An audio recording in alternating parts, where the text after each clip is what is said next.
Hello.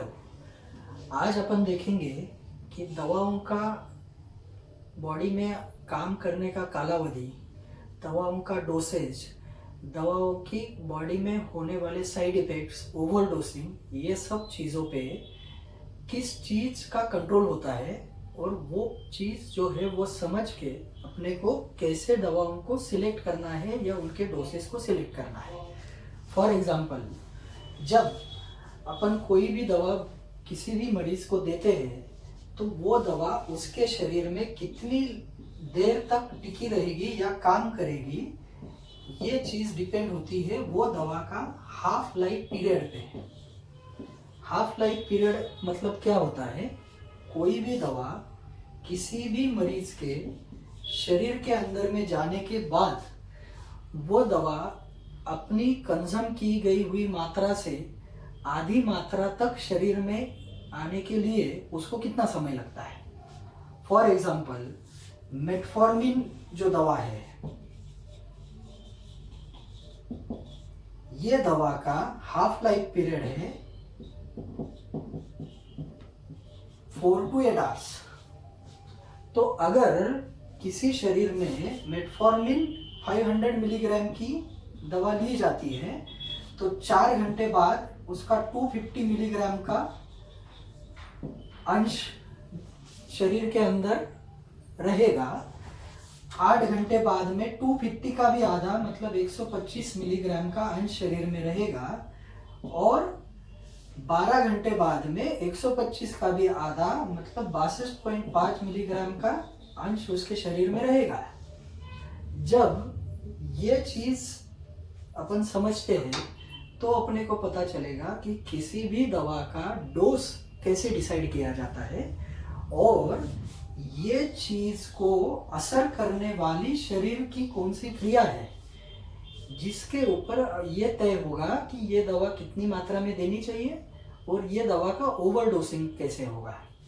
तो कोई भी दवा या शरीर में से कोई चीज़ जो बाहर जाती है, वो मैक्सिमम दवाएं शरीर के किडनी के थ्रू बाहर जाती है।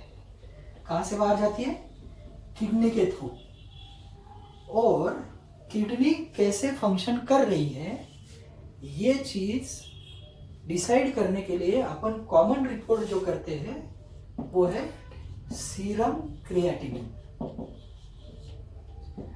सीरम क्रिएटिनिन बॉडी का एक वेस्ट प्रोडक्ट है जो यूरिन के जरिए खून का बहाव किडनी की तरफ अगर नॉर्मल मात्रा में होगा और किडनी बराबर काम करती होगी तो सीरम क्रिएटिनिन शरीर के बाहर बराबर यूरिन में से फेंका जाता है और शरीर में उसका मैक्सिमम मात्रा जो होती है वो 1 mg/dl।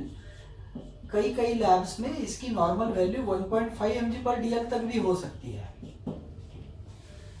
पर अगर किसी मरीज में ये मात्रा बढ़ गई है, समझो जैसे ये 2.0 या 2.5 तक आ गई है, इसका मतलब क्या हो जाता है? इसका मतलब ये है कि वो शरीर में के सारे सब्सटेंसेस जो किडनी के थ्रू फिल्टर होने चाहिए वो कम मात्रा में फिल्टर हो रहे हैं और शरीर में ज़्यादा रह रहे हैं। ऐसे ही अगर इस मरीज को अपन कोई दवा दे देंगे, फॉर एग्जाम्पल मेटफॉर्मिन, तो मेटफॉर्मिन नॉर्मली जो अपन ने पहले इक्वेशन देखा उस हिसाब से शरीर में ज़्यादा से ज़्यादा मेटफॉर्मिन 12 घंटे तक सक्रिय रहनी चाहिए। पर क्योंकि मेटफॉर्मिन शरीर से बाहर इस मरीज के अंदर जानी जिस मात्रा में चाहिए उस मात्रा में जा नहीं रही है, तो फिर इस मरीज में क्या होगा? जो 500 मिलीग्राम दवा अपन ने मेटफॉर्मिन की मरीज को दी है वो 12 घंटे में शरीर में ना जाके 24 घंटे या 36 घंटे तक सक्रिय रहेगी।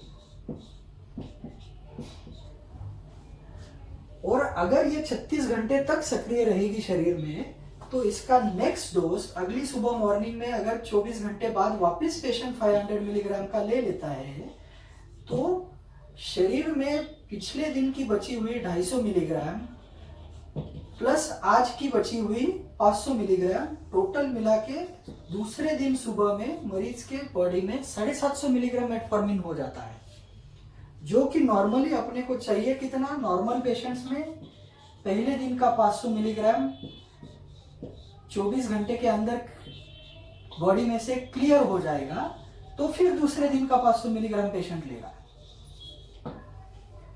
पर अगर पेशेंट की क्रिएटिनिन की मात्रा बढ़ी हुई है, मतलब शरीर में से मेटफॉर्मिन क्लियर नहीं हो रहा है, तो इसका मतलब ये हो रहा है कि हर अगले दिन का डोज जो पेशेंट लेते जा रहा है वो पहले दिन के मात्रा में उसको एडिशन करता जाएगा, और तीसरे दिन सुबह में यहाँ पे 750 में से जो बची हुई मात्रा होगी आधी, जैसे कि 375 प्लस 500 मिलीग्राम नया डोज ले लेगा पेशेंट, तो पेशेंट के बॉडी में डोज आ जाएगा 875 मिलीग्राम।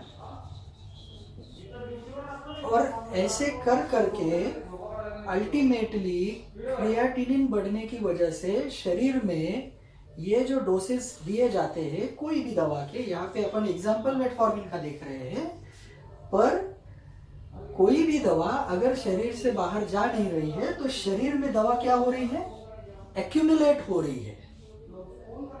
शरीर में मरीज के दवा एक्यूमुलेट हो रही है। क्यों? क्योंकि उसका क्रिएटिनिन नॉर्मल होने के बाद जो दवा उसके शरीर में से जितने समय में बाहर निकल जानी चाहिए यूरिन के थ्रू, वो निकल नहीं रही है। अब क्या हो रहा है, शरीर में दवा एक्यूमुलेट होती जा रही है, और इस मरीज के शरीर में क्या होगा, 7वें, 8वें या 9वें दिन इतनी ज्यादा मेटफॉर्मिन की मात्रा हो जाएगी कि पेशेंट का शुगर लेवल नॉर्मल से भी कम होता जाएगा, और शरीर में इसका असर जो अपने को होना चाहिए उससे कई गुना ज्यादा होगा। अब ये चीज को समझने के लिए थोड़ा सा अपन एक्सप्लेनेशन इसका और देख लेते हैं कि ये होता कैसा है। पहले दिन जो टैबलेट का डोज मरीज ने लिया है, कोई भी एबीसी दवा का टैबलेट का डोज अगर 100 मिलीग्राम लिया है और इसका हाफ लाइफ पीरियड 4 घंटा है, कितना, 4 घंटा, तो लगभग 16 घंटे के अंदर ये 100 मिलीग्राम की पूरी दवा शरीर के बाहर में निकल जानी चाहिए। जो समझो 1 तारीख का ये डोज है, तो 2 तारीख को सुबह में वापस दूसरा डोज लेंगे 100 मिलीग्राम का, जो पूरे दिन भर में वापस 100 मिलीग्राम शरीर में से क्लियर होके निकल जाना चाहिए। तो ये दवाइयाँ मरीज को रोज खानी चाहिए। पर अगर कोई दवा का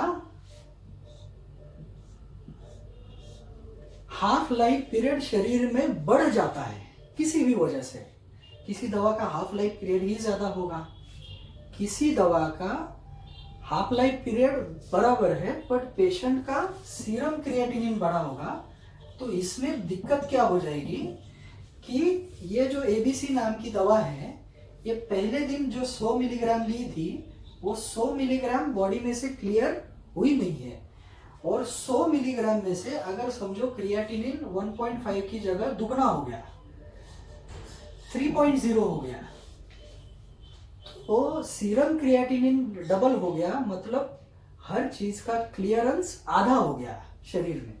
और शरीर में अगर क्लियरेंस आधा हो गया है, इसका मतलब 24 घंटे के दौरान जो ये 0 मिलीग्राम हो जाना चाहिए था, ये 0 ना होके ये शरीर में बाकी रहता है 50 मिलीग्राम, और 50 मिलीग्राम पहले दिन का प्लस दूसरे दिन का 100 मिलीग्राम, ऐसे करके दूसरे दिन मॉर्निंग में पेशेंट के शरीर में कितना डोज बन जाता है, वो 150 मिलीग्राम।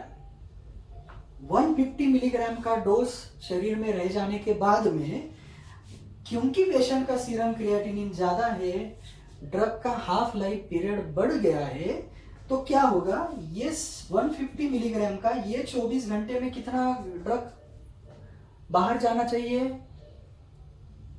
पूरा के पूरा जो बाहर जाना चाहिए उसमें का आधा ही बाहर जाएगा। और जिस वक्त ये आधा बाहर जाएगा, इसका मतलब 150 में से 75 मिलीग्राम वापिस शरीर में बाकी रहा। अब ये दूसरे दिन का 75 मिलीग्राम प्लस तीसरे दिन का 100 मिलीग्राम पेशेंट वापस कंज्यूम कर रहा है। अब क्या हो गया, जो कल 150 था वो आज कितना बनेगा, 175 मिलीग्राम। और ऐसे करते करते डे 3, डे 4, डे 5, डे 6 को जो दवा का डोज शरीर में 100 मिलीग्राम मौजूद होना चाहिए, ऐसा एक्सपेक्टेशन था डॉक्टर का, फिजिशियन का, वो छठे दिन तक जाके उससे डबल या 2.5 गुना तक बढ़ जाएगा, 250 मिलीग्राम तक आ जाएगा। और इससे क्या होगा, जो वो दवा का शरीर में टारगेटेड असर था वो असर डबल हो जाएगा।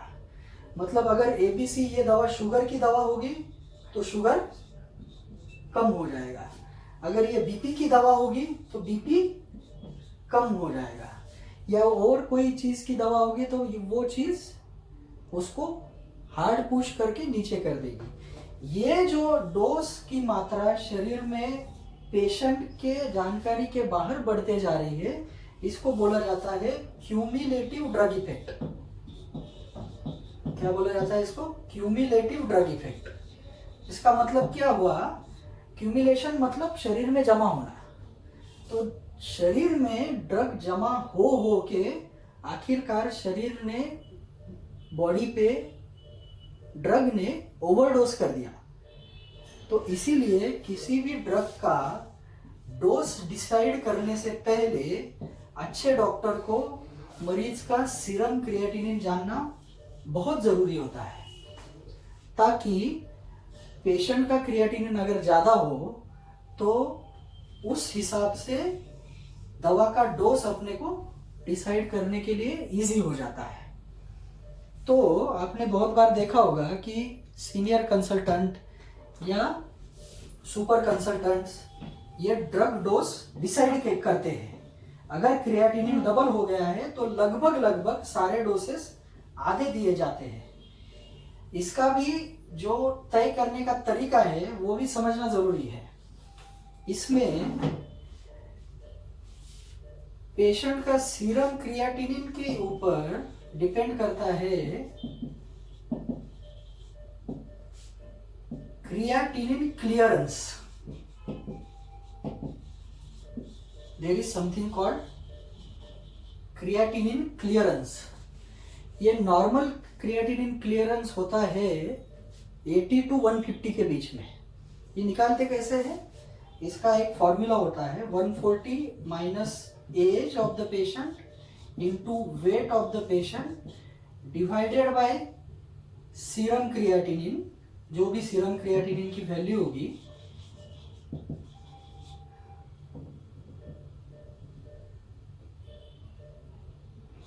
इंटू 72।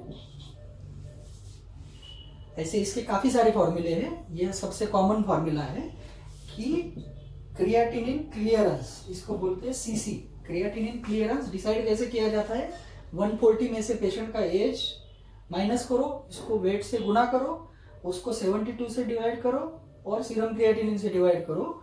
और अगर पेशेंट फीमेल है तो इसका जो आंसर आएगा इसको 0.6 से गुना करो अगर पेशेंट फीमेल है। और ये जो वैल्यू आएगी ये वैल्यू होती है क्रिएटिनिन क्लियरेंस की वैल्यू। तो ये क्रिएटिनिन क्लियरेंस की वैल्यू देखने के बाद हर ड्रग के अंदर जो इंफॉर्मेशन लिफलेट होता है उस पे ये क्रिएटिनिन क्लियरेंस की वैल्यू के हिसाब से ड्रग को कैसे टाइट्रेट करना है ये सारी इंफॉर्मेशन दी जाती है।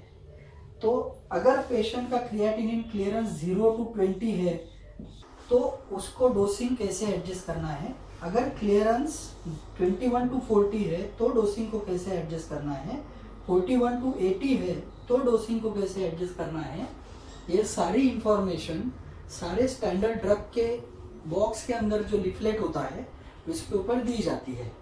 तो इन शॉर्ट कोई भी ड्रग शरीर में कितनी देर तक कार्यरत रहेगा ये देखने के लिए अपने को पेशेंट का क्रिएटिनिन वैल्यू और क्रिएटिनिन क्लियरेंस जानना ज़रूरी है। और उसके हिसाब से ड्रग का शरीर में क्यूमुलेटिव इफेक्ट क्या होगा ये तय करके उस पर्टिकुलर पेशेंट में अपने हिसाब से वो पेशेंट को डोज कितना देना होगा ये भी डॉक्टर को तय करना होगा। ये चीज़ की दूसरी साइड ऐसी है कि अगर अपना कोई डायबिटीज़ का पेशेंट काफ़ी दिनों तक कोई सर्टन ड्रग पे अच्छी तरीके से नॉर्मल शुगर या थोड़ी सी ज़्यादा शुगर मेंटेन कर रहा होगा और वो अपने पास आ जाए लो शुगर के साथ में, तो पहली टेस्ट उसकी चेक करनी चाहिए सीरम क्रिएटिनिन, क्योंकि अगर ये बढ़ गया होगा तो ड्रग का क्यूमुलेशन बॉडी में बढ़ के पेशेंट का शुगर सडनली लो डाउन होना चालू हो जाता है। तो ये चीज़ किसी भी डॉक्टर को बेसिक लेवल पे ट्रीटमेंट करने के लिए समझना काफ़ी ज़रूरी है। Thank you.